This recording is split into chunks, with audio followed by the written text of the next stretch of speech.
नमस्कार दोस्तों, OCN network में आपका स्वागत है। मैं हूं ओमकार चौधरी और हमारे साथ कोलकाता से सीधे जुड़ गए हैं और वो भी मतदान क्षेत्र से। और पंकज जी, बहुत जी, स्वागत है, बहुत अभिनंदन है आपका। नमस्कार। Thank you sir. धन्यवाद बुलाने के लिए शो में। जी, पंकज जी, दुनिया भर की घटनाएं हैं, कहाँ कहाँ हाँ, से शुरू करूं और क्या क्या आपसे पूछूं। अभी अभी सुन सीईओ मनोज अग्रवाल ने कहा कि कई बूथों पर टेप मिली हैं और बीजेपी के नाम के ऊपर, प्रत्याशी के नाम के ऊपर और चिन्ह के ऊपर चिपकी हुई थी। सब जगह जहां जहां ये सब हुआ है वहां जी, पुनर्मतदान होगा, फिर से मतदान होगा। और शुवेंदु अधिकारी ने आरोप लगाया था कि 750 फिंगर्स खरीदी गई हैं ताकि हम्म हम्म हम्म हम्म उनका यूज मिसयूज किया जा सके। हम्म और हम्म, बम्पर वोटिंग हो रही है 61%, 1 बजे तक। जी जी जी जी। और ये सब क्या शो करता है? कई जगहों पर साउथ 24 परगना में लगातार झड़पें हो रही हैं। हम्म, ममता बनर्जी खुद मैदान में उतर पड़ी हैं। टीएमसी वालों की कहीं ये हड़बड़ाहट है, बौखलाहट है, इनसिक्योरिटी है। उनको लग रहा है कि जमीन नीचे से खिसक रही है। और सबसे बड़ी बात जिसकी आप पुष्टि करेंगे, जी सर। जिस कोलकाता में 2021 में केवल हम्म 65% मतदान हुआ था, वहां 1 बजे तक ही करीब 60-61% मतदान हो चुका है। Sir, all thanks goes to election commission. पहली बार ऐसा हुआ है। मैं अगर आपको लाइव अभी दिखाऊं, मैं अभी टालीगंज इलाके में हूँ। अगर पॉसिबल मैं फ्रंट कैमरा से ही दिखाने की कोशिश करता हूँ। आप देखेंगे कि कोई कहीं पे नहीं है, पूरा सुनसान है। जैसा हम लोग बिहार में इलेक्शन देखते थे, जैसा इससे पहले भी मैंने कहा था कि जिस तरीके से बिहार में इलेक्शन हो रहा है, पहली बार मैंने पहली बार बिहार इलेक्शन कवर किया था 2014 में। तो मैं उस बिहार को देखकर अचंभित रह गया था कि ऐसा भी चुनाव हो सकता है बिहार में। और सर, पहली बार लग रहा है कि बिहार यूपी में जिस तरीके का चुनाव हुआ करता है, पश्चिम बंगाल कोलकाता में उसी तरीके का चुनाव हो रहा है। एकदम शांत, सारी दुकानें बंद है, लोग जा रहे हैं चुपचाप लाइन में वोट दे रहे हैं। हाँ, इसमें भी टीएमसी थोड़ा इधर उधर का काम करने का आज कोशिश किया है। यहीं से थोड़ा 10 किलोमीटर आगे है भवानीपुर, जहां मैं था थोड़ी देर पहले। शुभेंदु दा ने दौड़ा दौड़ा कर वहां पे जो फॉल्स वोट डालने के लिए आए थे, इस बार वो क्या कर रहे हैं, किसी तरीके का बूथ जैम नहीं कर पा रहे। वो भवानीपुर में इस बार टैक्टिक्स लिए थे टीएमसी के लोग कि लाइन में घुस जाएंगे, लाइन में वोटरों को प्रभावित करेंगे, और कहीं अगर टाइम मिला तो एक आध फॉल्स वोट, जो मान लीजिए सारे लोग तो कोलकाता, मतलब 100% लोग तो रहते हैं नहीं, एक दो आदमी मान लीजिए कोई बाहर चला गया किसी कारणवश, या वोट बाद में देने आएगा, अगर उनका फॉल्स वोट अगर किसी तरीके से डालने का अगर मौका मिले तो शुभेंदु दा ने दौड़ा दौड़ा के उनको, अब अगर आप फोटो वो देखेंगे, वीडियो देखेंगे तो बड़ा मजा आएगा। कालीघाट थाना का पुलिस आज ऑर्डर दिया है कि इनको पीटना है। ममता बनर्जी के घर के सामने, जय हिंद जगह का नाम है, जय हिंद वो बिल्डिंग का नाम है, वहां पे दौड़ा दौड़ा के मारा है टीएमसी को लोगों ने। एकदम ममता बनर्जी के घर के 100 मीटर के अंदर, बगल में ही अभिषेक बनर्जी का घर है। ये तो इस बार अभूतपूर्व चुनाव हो रहा है। और बेचाराम मान्ना, सिंगूर के एक विधायक है, सिंगूर जहाँ पे वो टाटा का कारखाना होने वाला था, वहां के विधायक है बेचाराम मान्ना, वहां थाने में बैठे हुए हैं, बोल रहे हैं कि इलेक्शन रिग हो रहा है। अरे रिग हो रहा है तो दिखाओ भाई, फोटो दिखाओ कहाँ रिग हो रहा है। सही है। ममता बनर्जी खुद बोल रही कि राष्ट्रीय संतरास हो रहा है, मतलब सरकारी तौर पे टेररिज्म हो रहा है। तो राष्ट्रीय संतरास इसको नहीं बोल सकते हैं। ये अच्छी तरीके से चुनाव हो रहा है। इतने दिनों तक जो होता था दैट वाज टेररिज्म। पुलिस भी उनके साथ थी। अब पुलिस न्यूट्रल है। जो गुंडागर्दी करने आएगा, जो बदमाशी करने आएगा, उनकी धुलाई होगी, और हो रही है, बड़ी अच्छी तरीके से हो रही है। और आपने जो बोला कि 1 बजे तक 71% मतदान हो गया है। अभी तक अगर डेटा नहीं आया मेरे पास, लेकिन मुझे लगता है कि 80% के आसपास इलेक्शन अभी तक वोटिंग हो जाना चाहिए। इस बार ऐसा है कि दोनों तरफ के लोग वोट डाल रहे हैं।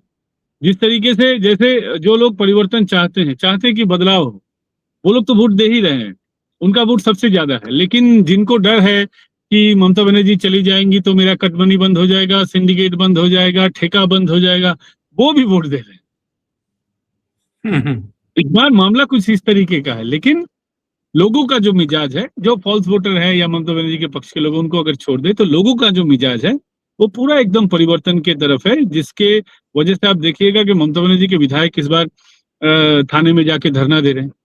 अरे उनकी सरकार है, उनके लोग हैं, अभी भी पुलिस उनकी है, सारे पुलिस तो निष्पक्ष नहीं, पुलिस तो उत्तर प्रदेश से नहीं लाया गया, ऑब्जर्वर लोगों को लाया गया होगा, लेकिन जो थानेदार है, जो कांस्टेबल है, सब तो पश्चिम बंगाल पुलिस से ही है, और ममता बनर्जी के टाइम के ही लोग हैं, इधर के उधर लोग उधर हुए, तो इनका जो डर है वो दिख रहा है कि उनका जमीन खिसक रहा है। ये साउथ 24 परगना में जो बसंती विधानसभा क्षेत्र है, वहां बीजेपी के जो प्रत्याशी हैं विकास, उनकी गाड़ी पर पड़ाव हुआ है। इसके अलावा आरजीकर मेडिकल कॉलेज की पीड़िता थी, उनकी मदर के साथ बिहेव हुआ है। कई जगहों पर इस तरह की घटनाएं सुनने को मिल रही है। ये सब क्या दर्शाता है पंकज जी? सर, ये टीएमसी का डर दर्शाता है। मैं कल गया था, अभया की जो माँ है रत्ना देवनाथ, उनसे मैंने बातचीत किया था, तो उन्होंने कल ही बता दिया कि टीएमसी के जो लोग हैं उनके पास अब कोई हथकंडा है नहीं, उनके पास पूरा फिसल चुका है मामला उनके हाथ से। वो सिर्फ अब अपना जो फ्रस्ट्रेशन झाड़ रहे हैं, एकदम फ्रस्ट्रेशन झाड़ रहे हैं। आप देखिए कि साउथ 24 परगना में भी आज टीएमसी के लोगों को ही प्रॉब्लम करने के लिए आए थे, और नौशाद सिद्दीकी जो आईएसएफ के जो विधायक हैं, एकमात्र विधायक, उन्होंने भी आज टीएमसी को लोगों को दौड़ा के मारा। कभी आप सर सोच सकते हैं कि बंगाल में टीएमसी के लोगों को अपोजिशन पार्टी के लोग दौड़ा के एकदम अच्छी तरीके से उनके खबर लेंगे दौड़ा के? ये पहली बार हुआ है। और अगर जनता का समर्थन टीएमसी के साथ होता तो आज जो लोग दौड़ा रहे हैं, इतने दिन उनको दौड़ाया जा रहा था। तो मामला तो अभी उल्टा है। सरकार जाने से पहले ही उनकी जो सत्ता है, उनका जो पावर है, वो एकदम जा चुका है और लोगों को क्लियर कट दिख रहा है। आज 6 बजे के बाद Mamata Banerjee ex chief minister हो जाएंगे ऑन पेपर। 4 तारीख तक हम लोगों को वेट करना पड़ेगा, लेकिन इसमें कोई शक शुबा नहीं है कि ममता बनर्जी का पावर एकदम चला जा रहा है। मैंने पिछले प्रोग्राम में आपसे पूछा था कि 142 सीटों में से कितनी बीजेपी जीत सकती है, और आपने कहा था कि 70 तक जीत सकती है। तो अगर हम देखें तो ये तो बहुत बड़ा मैंडेट मिलने वाला है भारतीय जनता पार्टी को, और जिस तरह से कोलकाता बिहेव कर रहा है, हावड़ा में जिस तरह से मतदान हो रहा है, और ठीक है साउथ और नॉर्थ 24 परगना में झड़पें हैं, मुकाबला है, लेकिन अभी ये सुनने को नहीं मिलता था पंकज जी कि कोलकाता में मुकाबला है। इस बार कोलकाता में मुकाबला शब्द सुनने को मिल रहा है। इसका मतलब ये है कि भारतीय जनता पार्टी कोलकाता रीजन में भी, जहां 11 सीटें पड़ती हैं, वहां भी नेक टू नेक फाइट दे रही है। सर, इससे पहले शो में मैंने आपको बोला था कि कोलकाता में भी इस बार बीजेपी अपना खाता खोलेगी। मैंने तब भी कहा था कि 5-6 सीटें बीजेपी को आ सकती है। अब भी मैं बोल रहा हूँ कि 5-6 सीटें मिनिमम अब मैं बोलूंगा कि 5-6 सीटें मिनिमम आएगी बीजेपी को। और सारे इलाकों में दिख रहा है नेक टू नेक फाइट जबरदस्त दिख रहा है। भवानीपुर में दिख रहा है, काशीपुर बेलगाछिया में दिख रहा है, जोरासांको में दिख रहा है, श्यामपुर में दिख रहा है। मोटे तौर पे सिर्फ पोर्ट इलाके को अगर छोड़ दें, पोर्ट इलाका एक अलग तरीके से बिहेव करता है, पोर्ट इलाका को अगर छोड़ दें, मेटिया बुरुज इलाके को अगर छोड़ दें, तो हर जगह नेक टू नेक फाइट। और ये नेक टू नेक फाइट मतलब कोई झड़प किसी के साथ नहीं है। पब्लिक आराम से आ रहे हैं, पब्लिक वोट दे रहे हैं और अपना मतदान जो जिसको देना चाहते हैं वो दे रहे हैं। हाँ, आपने जो कहा है वो घटनाएं मैंने भी सुना है कि कुछ जगह पे जो टीएमसी का जो प्रत्याशी का जो सिंबल है, वहां पे एरो डाल दिया गया है, कहीं कहीं पे टेप डाल दिया गया है, कहीं कहीं पे काली लगा दिया गया है। वो नेल पॉलिश होता है ना, नेल पॉलिश, वो नेल पॉलिश बीजेपी के, और जहां जहां पावरफुल है उन लोगों के नाम के ऊपर वो लोगों ने नेल पॉलिश लगा दिया है। तो कहीं कहीं ये हुआ है, लेकिन जहां भी ये हुआ है वहां रिपोल होगा। और जहां भी ये हुआ है वहां पे ज्यादा देर ये नहीं, बहुत जल्दी ये डिटेक्ट हो गया है। लगाने के 5-10 मिनट के अंदर में लोगों ने खुद बताया कि प्रिसाइडिंग ऑफिसर को, आइए देखिए यहाँ पे नेल पॉलिश लगा हुआ है या यहाँ पे एरो मार्क है, इसको ठीक कीजिए। एकदम 5-10 मिनट के अंदर में डिटेक्ट हो गया, हर जगह का खबर हुआ है। इससे पहले ये लोग करते थे, एक दिन बाद पता चलता था या शाम को पता चलता था कि फलाना फलाना जगह ऐसा हुआ है, और रिपोल भी नहीं होता था इससे पहले।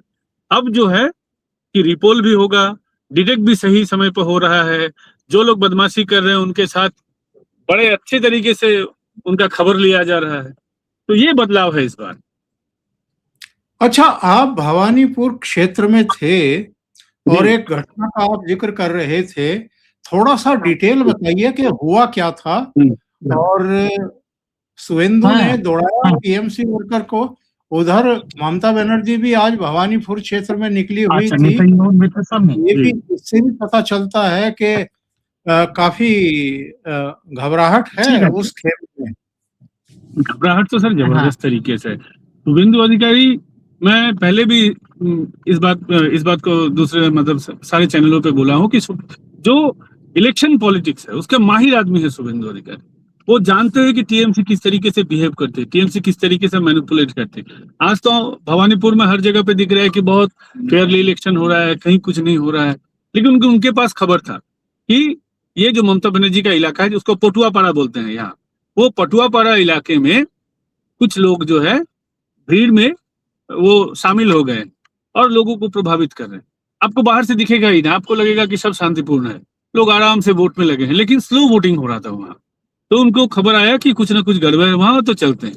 वो एकदम आके एकदम सामने आ गया। अब उनको देखते ही टीएमसी के लोग तो जय बांग्ला स्लोगन देना शुरू कर दिए। वो खुद सामने आके बता दिए कि देखो हम ही लोग हैं जो चोरी कर रहे हैं, और वो गलत स्ट्रैटेजी था उनका। अगर शुभेंदु अधिकारी को देख के वो अगर नहीं भड़कते तो पता भी नहीं चलता कौन क्या कर रहा है नहीं कर रहा है। तो इसके बाद उन्होंने खुद सीआरपीएफ को बुलाया। वहाँ कालीघाट थाने के जो ओसी हैं वो बदल दिए गए हैं, अभी तो दूसरे कोई ओसी हैं, तो उनको बुलाया और उसके बाद तो बहुत बढ़िया से मिजाज गर्म किया गया है उनका। और शुभेंदु अधिकारी खुद दौड़ दौड़ के एकदम लीड किए हैं। उसके बाद वहां पे एरिया डोमिनेशन हुआ, अब तो वहां पे वो इलाका पूरा शांत हो गया है। शुभेंदु ने तो ऐलान कर दिया है कि भवानीपुर में ममता को हरा रहा हूं और 7 वार्ड में आगे हैं, कुछ इस तरह की बातें भी हुई हैं। एकदम 2 वार्ड है जहां पे नेक टू नेक फाइट है, बाकी जितने भी वार्ड है सारे बीजेपी के फेवर में ही वहां पे वोटिंग हो रहा है। एक्चुअली ये सर बीजेपी के फेवर में नहीं है, ये है ममता बनर्जी के खिलाफ बहुत ज्यादा आक्रोश है। हाँ, बीजेपी के समर्थक हैं, लोग बीजेपी को चाहते हैं, एक परसेंटेज ऑफ पीपल बीजेपी को पसंद करता है, लेकिन एक्चुअली ममता बनर्जी ने 15 साल तक बंगाल का जो दुर्गति किया है, बंगाल में जो अराजकता फैलाया है, यहाँ आप घर बनाने जाएंगे आपके परमिशन के लिए कट मनी देना पड़ेगा, आप घर बनाने जाएंगे सिंडिकेट से माल लेना पड़ेगा, आपके घर में नल टूट जाएगा वो नल खरीदना पड़ेगा सिंडिकेट के लोगों से। आप अगर सत्ता पक्ष में नहीं हैं, आप अगर अपोजिशन के वोटर हैं या बीजेपी के वोटर हैं या किसी भी टीएमसी को छोड़ के किसी भी पार्टी को वोट करते हैं, या आपके बिहेवियर पैटर्न से पता चल जाता है कि आप टीएमसी के साथ नहीं है, तो आपके ऊपर फॉल्स केस होगा। आपके ऊपर अगर आपको अगर कोई मारेगा पीटेगा तो आप थाने में जाएंगे तो आपका केस नहीं लिया जाएगा। ये जीना हराम कर देते हैं लोगों का। तो अब जब समय आया है, लोगों को लग रहा है कि इस बार बदलाव मतलब एकदम बदलाव सामने दिख रहा है, तो लोग तो वोट करेंगे ही ममता बनर्जी के अगेंस्ट में। ये एक्चुअली जितना लोग बीजेपी के फेवर में कर रहे हैं उससे ज्यादा ममता बनर्जी या टीएमसी के खिलाफ लोगों का आक्रोश आज दिख रहा है। और ये जो हाई परसेंटेज ऑफ वोट है, लोग मैंने देखा है कि 1-1 घंटे 1.5 घंटे लाइन में लगे हुए हैं, कहीं कहीं पे तो 1 किलोमीटर लंबा लंबा लाइन है। तो ये साफ लोगों में ये ममता बनर्जी के खिलाफ जो आक्रोश है वो दिख रहा है कि इस बार कुछ भी हो जाए वोट देना है। ये बताइए, अब 2 तरह की बातें की जा रही हैं। आपने भी एक अपना एक सेंटेंस में कहा कि दोनों तरफ से ही कमिटमेंट दिखाई दे रहा है। ममता बनर्जी के समर्थक भी शायद ये सोच करके लामबंद हो गए हैं, लाइनों में जुटे हुए हैं कि ममता बनर्जी चली गई तो उनके पेट पर लात पड़ने वाली है, या जो वो गुंडागर्दी कर रहे थे, गलत तरीके से पैसा कमा रहे थे, उस पर लात पड़ने वाली है। और जो ममता बनर्जी को हटाना चाहते हैं वो तो आ ही रहे हैं पूरी तरीके से। तो ये जो हैवी वोटिंग हो रही है और इस बार लगता है कि पहले चरण के मतदान से भी ज़्यादा मतदान ना हो जाए। तो ये किसके पक्ष में जाएगा? आपका आकलन क्या है?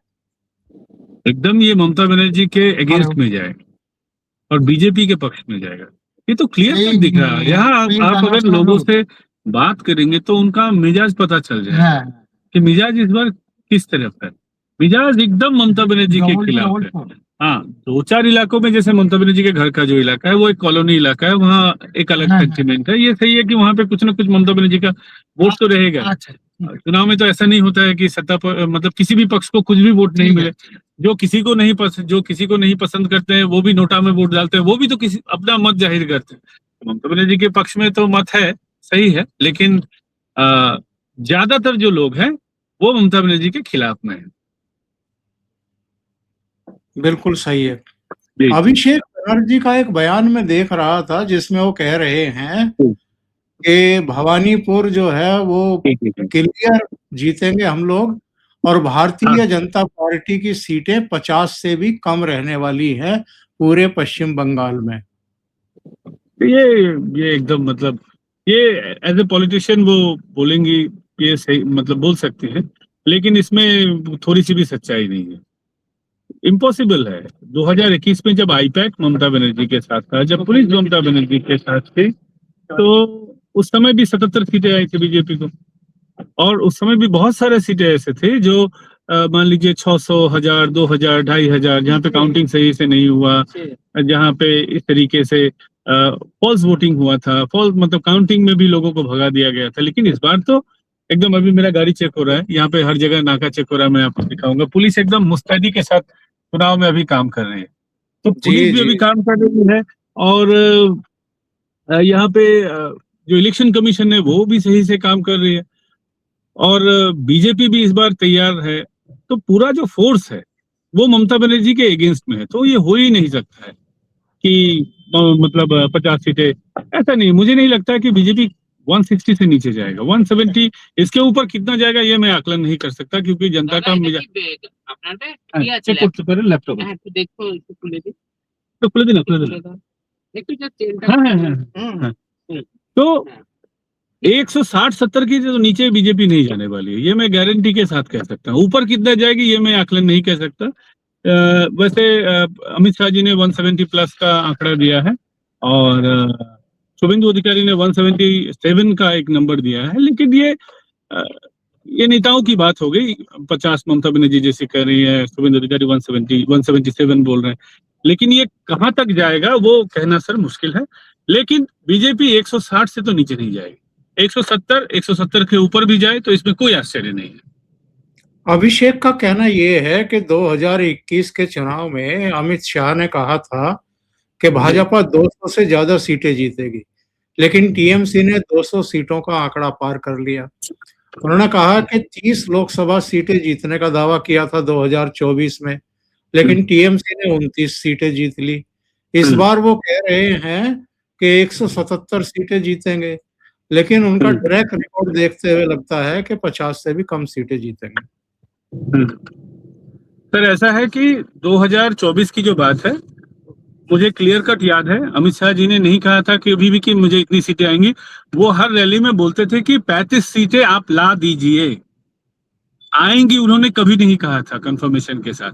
हाँ, बीजेपी के जो लीडर्स थे उनका कहना था कि 22 सीटें तो कम से कम आएंगी, मुझे एकदम क्लियर कट याद है। और 2021 में अब की बार 200 पार, ये नारा जरूर था। लेकिन सर उस समय के अगर सिचुएशन को आप समझिएगा तो 2021 से पहले जो आखिरी इलेक्शन हुआ था 2016 में, उसमें कांग्रेस को भी 30 के पास सीट आया था, संभवतः 28 या 29 ऐसे होगा, और सीपीएम को भी सीट आया था। उस समय बीजेपी के पक्ष में नैरेटिव चलाना जरूरी था, एक बाइनरी क्रिएट करना जरूरी था कि जो लड़ाई है वो बीजेपी और टीएमसी के बीच की लड़ाई है। तो उस नैरेटिव को क्रिएट करने के लिए या उस बाइनरी को क्रिएट करने के लिए बहुत सारा हथकंडे अपनाया गया था। उसमें सबसे पहला था कि योगदान मेला, दिलीप घोष के समय टीएमसी से जितने लोग आए, करीब 200-300 बड़े बड़े नेता आए, उसमें जिला स्तर के नेता थे, उसमें राज्य स्तर के नेता थे, हर स्तर के नेता थे और आपके पॉलिटिशियन छोड़ के बिजनेसमैन भी आए थे जो टीएमसी के पक्ष में थे। हालांकि उनका एक बड़ा नंबर फिर वापस भी चला गया। तो ये नैरेटिव क्रिएट करने के लिए ये जरूरी था, लेकिन अब नैरेटिव क्रिएशन की लड़ाई नहीं है। बीजेपी ने कंटिन्यूअसली अपना जो 38% 40% के पास जो वोट है वो सिक्योर करके रखा हुआ है, और 2014 के बाद कंटिन्यूअसली टीएमसी का जिस तरीके से थोड़ा थोड़ा जंप हुआ है, बीजेपी का बहुत ज्यादा जंप हुआ है। और अभी पिछले 5 साल में जितने भी इलेक्शन हुए 38-40% के आसपास बीजेपी को आता ही आता है। और वो किस जमाने में आया है?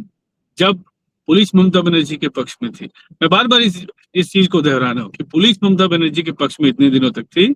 आईपैक का जो खेल था वो चालू था, अब आईपैक तो बोतल में बंद हो गया और पुलिस को भी पता चल गया कि इस बार क्या होने वाला है।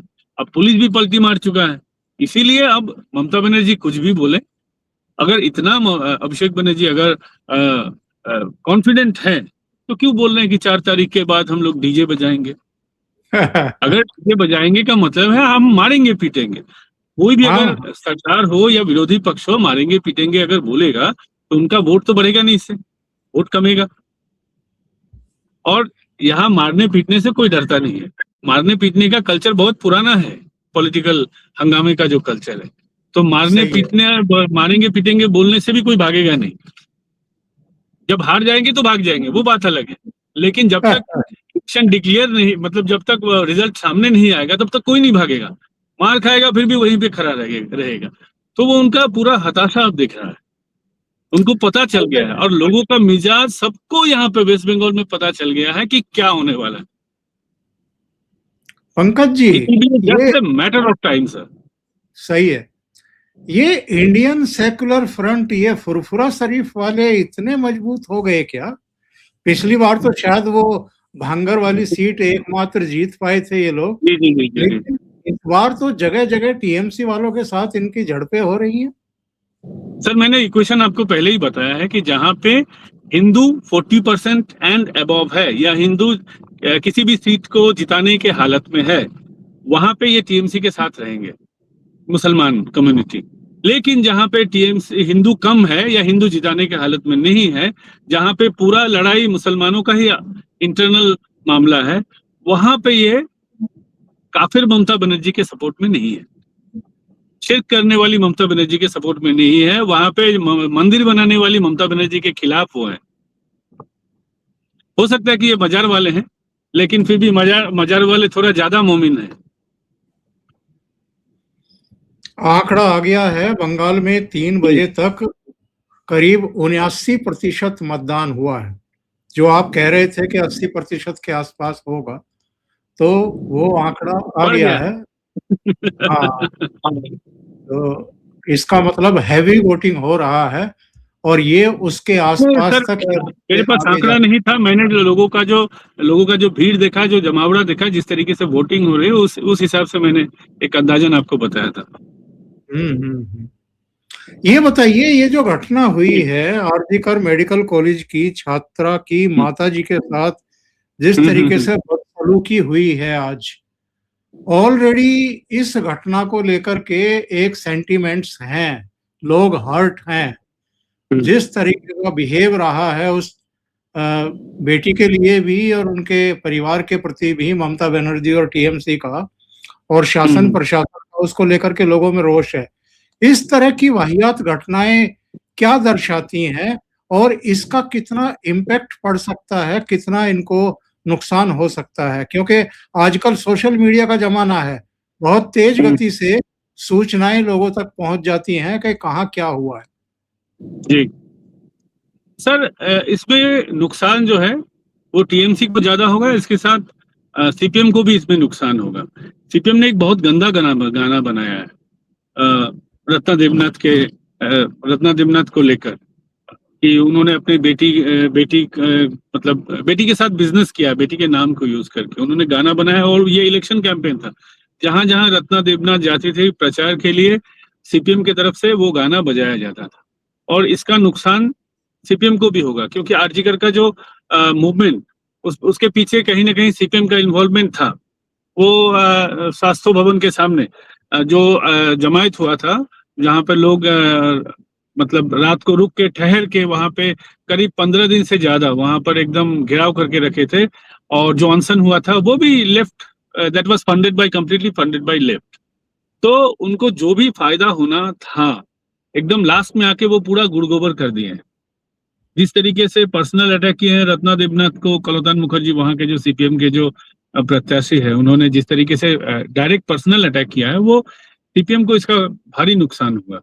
कुछ भी जो सीपीएम के जो वोटर थे, पुराने वोटर, सोच रहे थे कि अच्छा चलो इस बार सीपीएम को दे देते हैं क्योंकि उन्होंने अभया के आंदोलन को उठाया था। तो लेकिन लास्ट में उनका पूरा जो असली स्वरूप है लेफ्ट वालों का, वो दिख रहा है।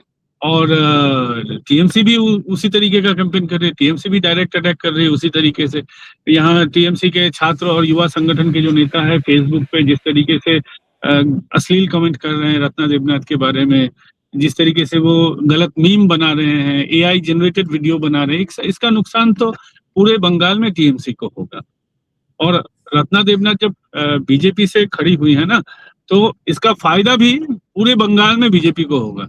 और सबसे ज्यादा नॉर्थ 24 परगना में, कोलकाता में, हावड़ा हुगली में, आसपास के इलाकों में जहां जहां वो कैंपेन करने गई हैं। कल मैं उनसे बात कर रहा था, उन्होंने बताया कि वो और ज्यादा कैंपेन करना चाहती थी, लेकिन हुआ ये कि लास्ट मोमेंट में स्टार कैंपेनर के तौर पे या प्रचारक के तौर पे उनको इंक्लूड किया गया, क्योंकि बीजेपी से उनका तो ज्यादा दिन का कनेक्शन है नहीं, वो कितना अच्छा कैंपेन कर पाएंगी, ये सब बहुत सारा बात था। तो लास्ट मोमेंट में अगर नहीं होता, अगर उनको पूरे कैंपेन में वेस्ट बंगाल में अगर यूज किया जाता, तो और भी इसका ज्यादा फायदा होता।